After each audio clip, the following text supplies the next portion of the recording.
Na adolescência, juventude, daí eu fugi mesmo da igreja. Daí eu não ia mesmo.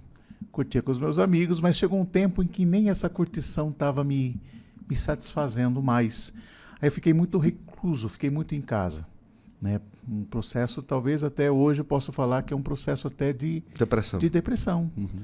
Porque eu me lembro de madrugadas, a minha casa, até hoje lá, ela fica um pouco no alto da rua e tem uma janela grande.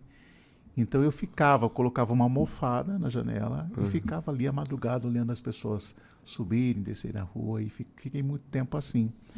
E nesse tempo, como eu gosto de ler, não sou muito organizado com as minhas leituras, mas leio muito. Eu li bastante coisa sobre espiritismo kardecista.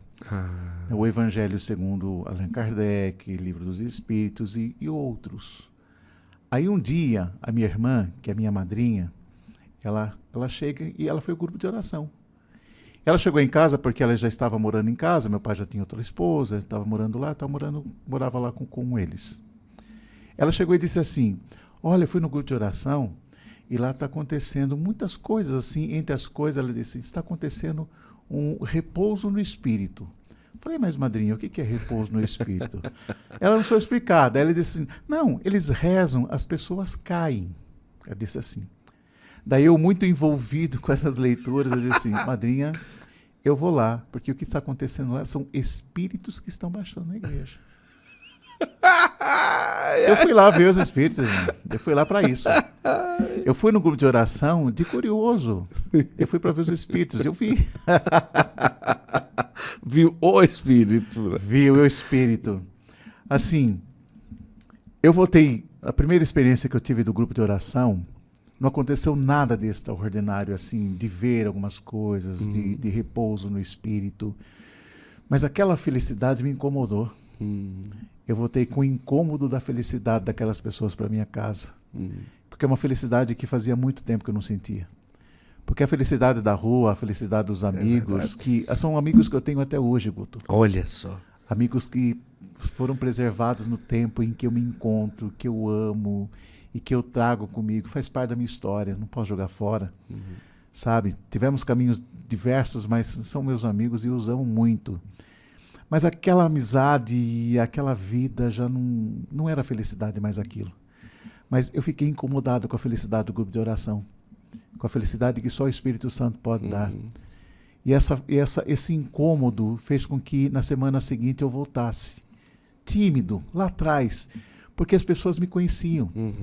Porque eu era meio que famoso na cidade, não só pelas bebedeiras, mas eu era famoso na cidade por conta do vôlei. Eu joguei muito vôlei na minha vida. Eu não joguei tanto futebol. Eu joguei 3 partidas de futebol, assim... O senhor joga ainda vôlei? Do campeonato. Consegue ainda? Guto.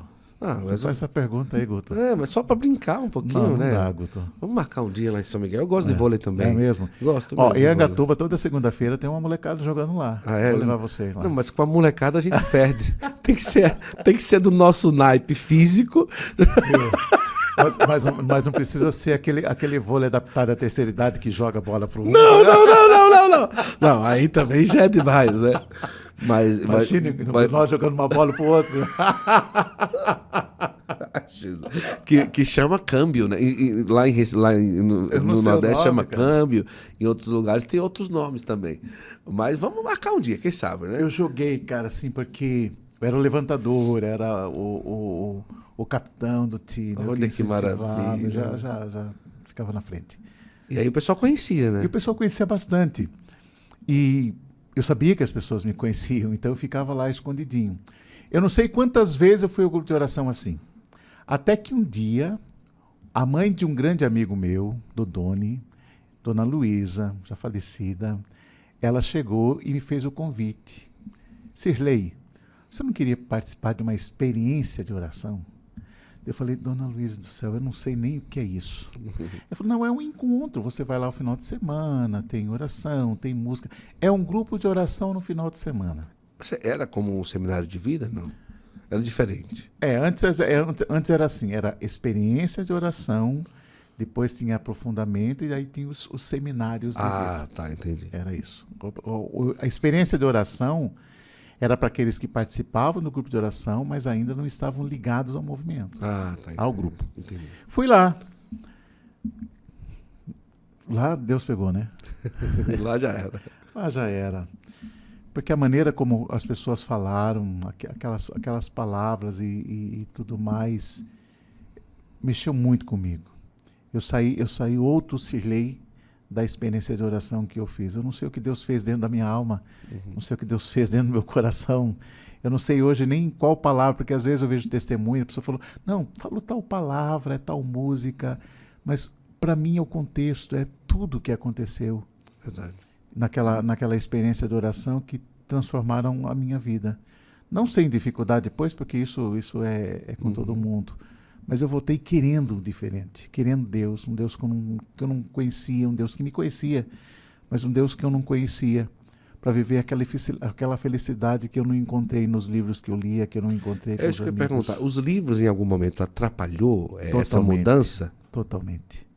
A mudança não, mas... O ingressar na igreja propriamente dita, os livros chegaram a atrapalhar? Não, nem um pouco. Atrapalhou enquanto eu os lia. Porque eu estava quase participando de um centro. Eu estava quase indo para conhecer. E talvez, Guto, se eu fosse, talvez eu não tivesse saído lá. Talvez eu estava lá até hoje e não estava vivendo a minha vocação. E eu acredito muito, sabe, irmão, que a minha vocação foi colocada em mim no momento da minha gestação. Porque parece-me que Deus faz assim. E eu saí transformado. Só que Deus tem pressa e Deus sabia que eu precisava de mais. Porque se eu ficasse sozinho em casa, apenas grupo de oração, eu não ia conseguir, dada a vida que eu estava levando. Aí um diácono que hoje é padre, um grande irmão, um grande amigo, padre aqui da diocese, padre Pedro Luiz de Oliveira Lima, Pedro, né? Você imagina como que ele é. Ele foi até a minha casa. Na ida à minha casa, ele perguntou para um amigo meu, que hoje também é padre, somos alguns padres em Angatuba, somos 6, 7 padres em Angatuba. Caramba, muito bom. Aí ele perguntou para o padre Lorival, que era o Lorival, onde que morava o Sirlei. Aí ele caçoou. Falou, mas o que você quer com o Sirlei? Eu quero convidar para uma intercessão jovem. Ele falou, não, o Sirlei do vôlei?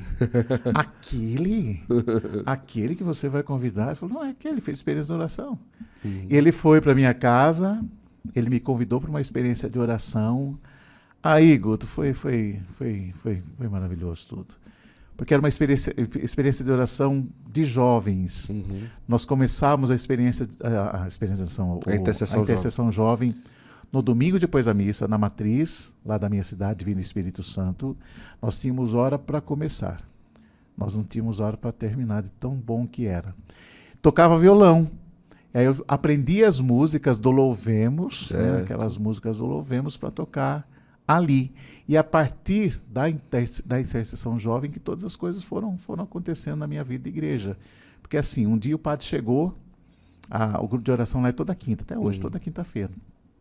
E aí ele chegou na intercessão e disse, olha, quinta-feira próxima, domingo, que nem você fez hoje comigo, quinta-feira próxima tem grupo de oração. E somos nós, a nossa intercessão, que vai coordenar todo o grupo de jovens. E naquele tempo, não sei como que é hoje, porque como padre a gente não participa tanto assim. Naquele tempo eram momentos que eu falo assim, eram momentos estanques, né? Tinha o momento do Espírito Santo, aí a outra pessoa fazia o momento de Maria, isso mesmo, né? Outra pessoa fazia o louvor. Era bem dividido. Então era assim. Aí ele chegou assim, ó, você vai fazer isto, você vai fazer aquilo, você vai fazer aquilo, e Sirlei, você vai pregar a palavra de Deus. Fazer como assim, padre? Você vai, tem um evangelho, você vai estudar o evangelho e você vai pregar a palavra de Deus. Aí ele me deu o evangelho. E o evangelho é do filho pródigo. O evangelho era eu. Então não foi muito difícil falar do evangelho. Foi difícil de encarar o povo, porque é a primeira vez que eu estive de frente para o povo. Do meu grupo de oração. Viu? E ele nos jogou realmente no fogo para a gente aprender. Ele não teve pena, não. Ele não teve compaixão. Ele cuidou de nós, ele disse, vem aqui, a gente conversa um pouquinho sobre o evangelho, mas se não fosse essa coragem, essa ousadia do diácono Pedro Luiz, que hoje é padre, olha, ia demorar um pouco mais para eu engrenar nas coisas. É claro, eu já estava tocando em alguns momentos de oração, algumas experiências de oração, eu já estava tocando. Mas a pregação da palavra foi a primeira vez ali naquele grupo de oração. Depois as coisas fluíram.